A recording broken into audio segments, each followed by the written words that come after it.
Застрелан маж утринава на паркинг среде Скопје. Идентитетот на жртвата и мотивот за убиството кое што се случи во близина на трговскиот центар Мавровка сред бел ден се уште непознати.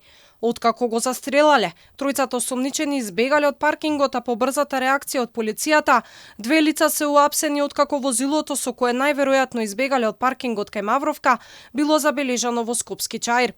Полицијата ги пресретнала, па дошло и до престрелка помеѓу групата и полицајците.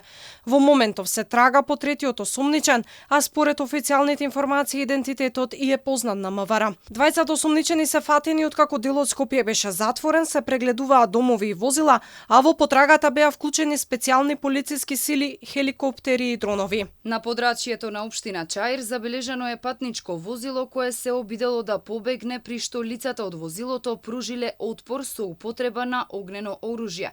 Полициските службеници возвратиле, пошто едно лице е лишено од слобода. При преземањето по натамошни мерки од слобода било лишено уште едно лице, а на полицијата е познат и идентитетот на третото осомничено лице кое е во бегство и за кое се преземаат мерки за негово пронаоѓање. Во текот на денот имаше повеќе шпекулации за идентитетот на жртвата. Првичните неофицијални информации беа дека станува збор за адвокат, а последните пишувања се дека станува збор за бизнисмен кој имал дуќан за бижутерија и најверојатно бил мета на кратци. Неофицијално од автомобилот на жртвата биле одземени и неколку предмети.